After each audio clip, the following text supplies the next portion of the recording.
कि दुनिया के दो सबसे बड़े लोकतांत्रिक देशों में भेदभाव के लिए कोई जगह नहीं है।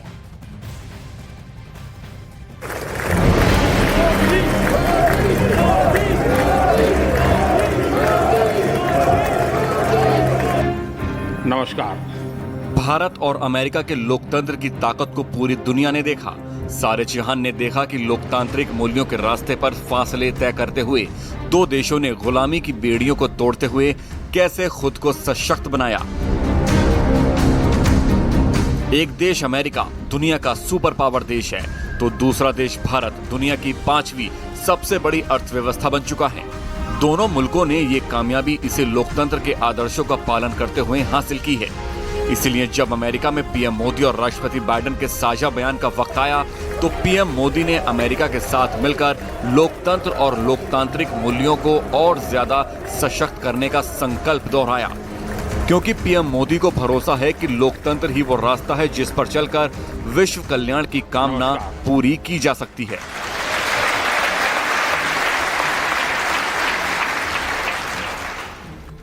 हमारे सभी साझे प्रयासों का मूल मंत्र है लोकतंत्र और लोकतांत्रिक मूल्यों तथा व्यवस्थाओं को सशक्त करना। विश्व के दो सबसे बड़े लोकतंत्र भारत और अमेरिका मिलकर विश्व शांति, स्थिरता, समृद्धि में महत्वपूर्ण सहयोग दे सकते हैं। मुझे विश्वास है कि इन मूल्यों के आधार पर हम दोनों देशों के लोगों की ही नहीं बल्कि पूरे विश्व की अपेक्षाओं और आकांक्षाओं को पूरा कर सकेंगे। राष्ट्रपति बाइडेन, आज की उपयोगी चर्चा के लिए मैं आपका बहुत बहुत धन्यवाद करता हूं। चर्चा लोकतंत्र की हुई तो सवाल भी लोकतंत्र से जुड़े होने लगे। एक विदेशी महिला पत्रकार ने प्रधानमंत्री मोदी से भारतीय लोकतंत्र के बारे में सवाल पूछा। उनका सवाल भारत में अल्पसंख्यकों के साथ भेदभाव के आरोप से जुड़ा था। इस मौके पर भारतीय लोकतंत्र की छवि धूमिल करने की जो कोशिश की गई, उसका पीएम मोदी ने करारा जवाब दिया। पहले सुनिए कि उस विदेशी पत्रकार ने सवाल क्या पूछा था। India has long prided itself as the world's largest democracy, but there are many human rights groups who say that your government has discriminated against religious minorities and sought to silence its critics. As you stand here in the east room of the White House, where so many world leaders have made commitments to protecting democracy, what steps are you and your government willing to take to improve the rights of Muslims and other minorities in your country and to uphold free speech? PM Modi ने बड़े ही इत्मीनान से और विस्तार के साथ इस सवाल का मुंहतोड़ जवाब दिया, जिसके बाद विदेशी पत्रकार को दूसरा सवाल नहीं सूझा। मुझे आश्चर्य हो रहा है कि आप कह रहे हैं कि लोग कहते हैं नहीं, भारत डेमोक्रेसी है। और जैसा राष्ट्रपति बाइडेन ने कहा, भारत और अमेरिका दोनों के डीएनए में लोकतंत्र है। लोकतंत्र हमारा स्पिरिट है, लोकतंत्र हमारी रगों में है। लोकतंत्र को हम जीते हैं और हमारे पूर्वजों ने उसको शब्दों में ढाला है संविधान के रूप में। और हमारी सरकार लोकतंत्र के मूलभूत मूल्यों को आधार लेकर के बने हुए संविधान के आधार पर चलती है। पीएम मोदी ने पहले उस विदेशी पत्रकार को भारत में लोकतंत्र का मतलब, उसकी वैल्यू और लोकतांत्रिक व्यवस्था को सशक्त बनाने के लिए किए गए प्रयासों के बारे में बताया। उसके बाद विदेशी पत्रकार के उस मनगढ़ंत आरोप का जवाब दिया, जिससे भारत के खिलाफ एक साजिश के तहत दुष्प्रचार की कोशिश की जा रही है। और हमने सिद्ध किया है डेमोक्रेसी कैन डिलीवर। और जब मैं डिलीवर कहता हूं तब कास्ट, क्रीड, रिलीजन, जेंडर, किसी भी भेदभाव को वहां जगह नहीं होती है। और जब हम लोकतंत्र की बात करते हैं तब अगर ह्यूमन वैल्यूज नहीं है, ह्यूमैनिटी नहीं है, ह्यूमन राइट्स नहीं है, फिर तो वो डेमोक्रेसी है ही नहीं। और इसलिए जब आप डेमोक्रेसी कहते हैं, जब डेमोक्रेसी को स्वीकार करते हैं और जब हम डेमोक्रेसी को लेकर के जीते हैं, तब डिस्क्रिमिनेशन का कोई सवाल ही नहीं उठता है और इसलिए भारत सबका साथ, सबका विकास, सबका विश्वास, सबका प्रयास, उन मूलभूत सिद्धांतों को लेकर के, और इसलिए हम चलते हैं।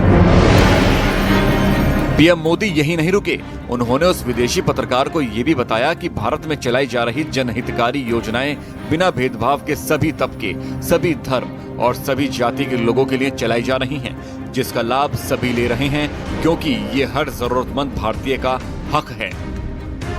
सरकार के जो बेनिफिट्स हैं वो एक्सेस टू ऑल है, जो भी उसके हकदार हैं उन सबको मिलते हैं। इसलिए भारत के लोकतांत्रिक मूल्यों में कोई भेदभाव नहीं है, न धर्म के आधार पर, न जाति के आधार पर, न उम्र के आधार पर, न भूभाग के आधार पर। भारतीय लोकतंत्र पर चोट करने की कोशिश करने वालों को यह भारत का मुंह तोड़ जवाब है, पीएम मोदी का करारा जवाब है। ऐसे सवाल जब भी पूछे जाएंगे, भारत इसी तरह उन सवालों का मुंह तोड़ जवाब देगा। अमेरिका के राष्ट्रपति भवन व्हाइट हाउस में प्रधानमंत्री नरेंद्र मोदी के सम्मान के स्टेट डिनर का आयोजन किया गया। पूरी दुनिया की निगाहें इस स्टेट डिनर पर ही टिकी हुई थी। स्टेट डिनर में कई जानी मानी हस्तियां मौजूद रही और इस डिनर में कई भारतीय उद्योगपति भी शामिल हुए, जिनमें आरआईएल के सीएमडी मुकेश अंबानी, उनकी पत्नी नीता अंबानी, महिंद्रा ग्रुप के चेयरमैन आनंद महिंद्रा, पेप्सिको के पूर्व सीईओ इंदिरा नूई समेत कई उद्योगपति इसमें शामिल हुए।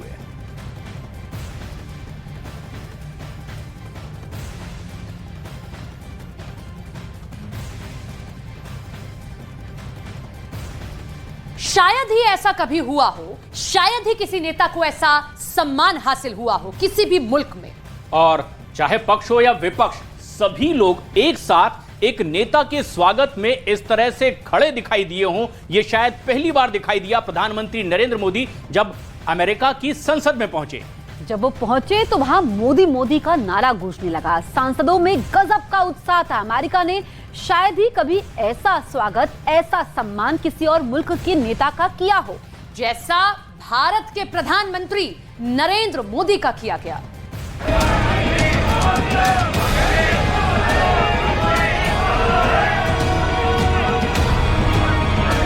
Exciting and we want to express our gratitude to the Prime Minister.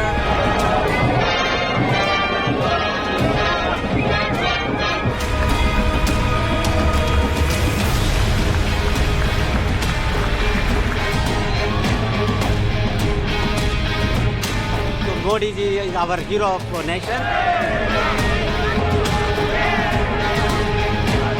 पूरा अमेरिका मोदी मैं हो गया।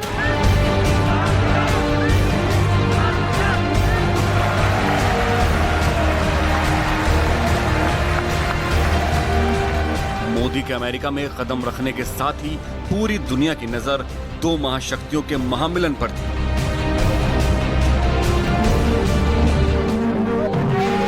दुनिया ने भारत की ताकत को लाइव देखा, वो भी सीधा दुनिया के सबसे शक्तिशाली इंसान के घर से।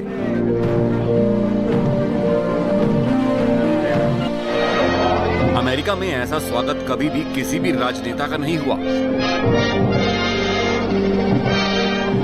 और हो भी क्यों नहीं।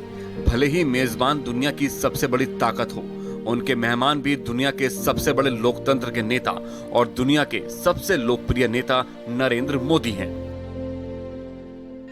Welcome, Mr. Prime Minister. Welcome back to the White House.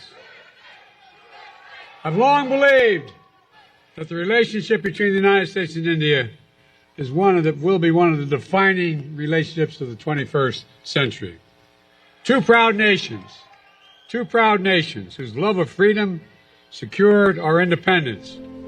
140 crore लोगों का लोकतंत्र और उस लोकतंत्र की अगुवाई करने वाले प्रधानमंत्री नरेंद्र मोदी, उनकी साफगोई ही उन्हें इस मुकाम तक पहुंचाती है जो व्हाइट हाउस में अमेरिकी राष्ट्रपति से मिलने वाली इस सम्मान को देश के नाम कर देते हैं।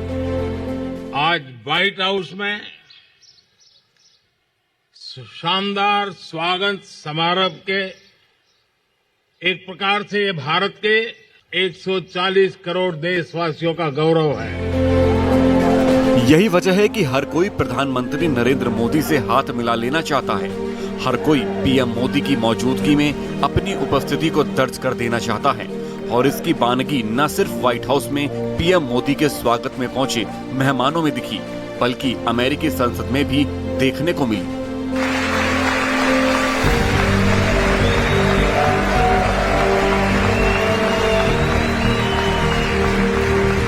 मोदी मोदी के ये नारे जब अमेरिकी संसद में लग रहे थे तो उसमें दोनों तरफ से सांसद आवाज दे रहे थे। डेमोक्रेटिक और रिपब्लिकन सांसदों की दूरियां यहां आकर मिट गईं। हर एक अमेरिकी सांसद मोदी से हाथ मिला लेना चाहता था। इतिहास में ये पहली बार हो रहा था जब भारत के प्रधानमंत्री नरेंद्र मोदी दूसरी बार अमेरिका कांग्रेस के संयुक्त सदन को संबोधित करने के लिए अमेरिकी संसद में पहुंचे थे। सांसदों के स्वागत के बाद पीएम नरेंद्र मोदी ने उपराष्ट्रपति कमला हैरिस और स्पीकर मैकार्थी का अभिवादन किया और वहां भी गजब की गर्मजोशी देखने को मिली और पीएम मोदी ने बोलना भी शुरू नहीं किया था और अमेरिका की संसद एक बार फिर तालियों की गड़गड़ाहट और मोदी मोदी के नारों से गूंज उठी और ये सिलसिला चलता रहा जब तक पीएम मोदी अमेरिकी संसद में बोलते रहे। तालियों की आवाज कम नहीं हुई। अमूमन हर 30 सेकंड पर मोदी की एक एक बात के साथ तालियां बजती रहीं।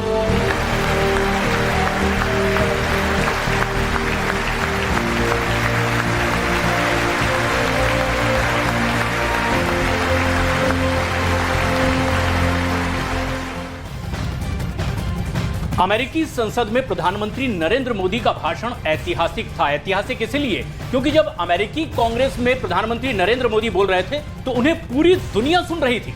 पीएम ने अपने संबोधन में लोकतंत्र से लेकर महिला सशक्तिकरण और तकनीक से लेकर पर्यावरण और आतंकवाद के नासूर के साथ साथ युद्ध की विभीषिका तक पर हिंदुस्तान का विचार रखा।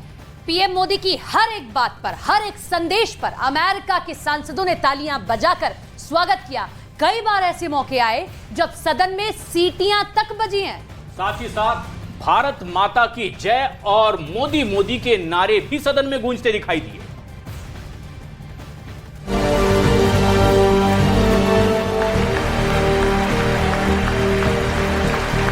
मोदी एक बार फिर यहाँ पूरे भारत की ओर से अमेरिका के सांसदों का अभिवादन करते हैं। For this honour I extend my deepest gratitude on behalf of the 1.4 billion people of India.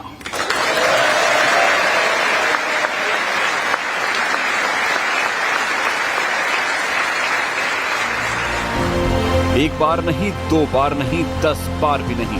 PM Modi के संबोधन के दौरान अमेरिकी संसद में तालियों का दौर जारी रहा। पीएम मोदी के संबोधन का ऐसा प्रभाव था कि दुनिया के सबसे ताकतवर मुल्क के सबसे ताकतवर सांसदों ने उनके सम्मान में, उनकी बातों के सम्मान में बार बार खड़े होकर तालियां बजाईं। पीएम मोदी के संबोधन के दौरान 80 बार तालियां बजी थी। वहीं 16 बार सांसदों ने खड़े होकर पीएम मोदी का अभिवादन किया। इतना ही नहीं, संसद में बार बार मोदी मोदी का नारा ऐसे गूंजा जैसे ये भारत की संसद हो। जब पीएम मोदी ने अपना भाषण खत्म किया तो सांसदों में सेल्फी लेने की होड़ मच गई। सिर्फ सेल्फी ही नहीं बल्कि सांसदों ने पीएम मोदी से ऑटोग्राफ भी लिया। यहां तक कि अमेरिकी संसद के स्पीकर मैकार्थी ने भी पीएम मोदी से ऑटोग्राफ लिया। दुनिया ने देखा कि कैसे अमेरिका की संसद में पक्ष और विपक्ष सब पीएम मोदी के मुरीद हो गए।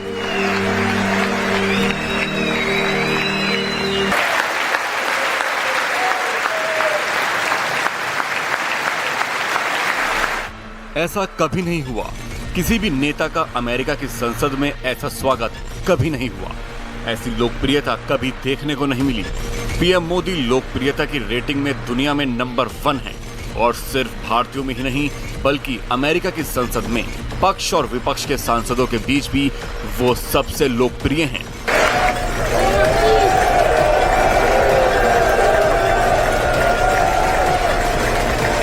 किसी भी नेता के लिए शायद ही कभी अमेरिका की संसद में इस तरह का उत्साह देखने को मिला हो, जहां 58 मिनट के संबोधन में 80 बार तालियां बजती हैं।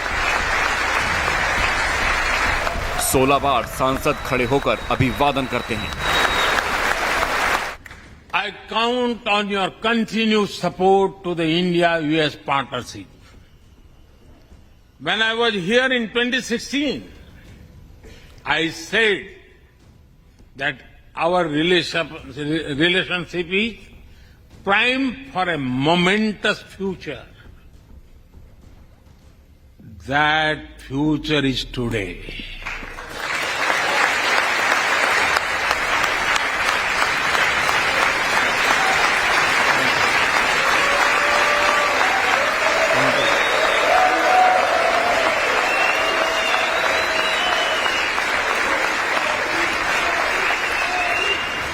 अमेरिका की कांग्रेस में मोदी का डंका बजा।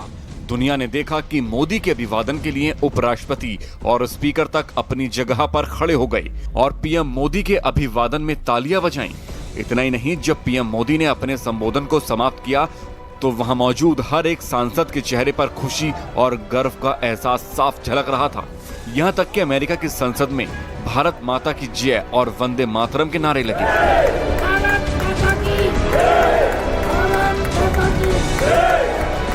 पीएम मोदी से एक बार फिर वहां के सांसद हाथ मिलाने के लिए बेकरार दिखे। ये ऐसा पल था जब हिंदुस्तान को गर्व होता है, जब सीना फूलकर चौड़ा हो जाता है। भारत के प्रधानमंत्री से मिलने की ऐसी बेकरारी, उनसे ऑटोग्राफ लेने की ऐसी होड़, उनसे 2 शब्द बात कर लेने की बेताबी, किसी भी भारतीय के लिए ये गर्व के क्षण हैं।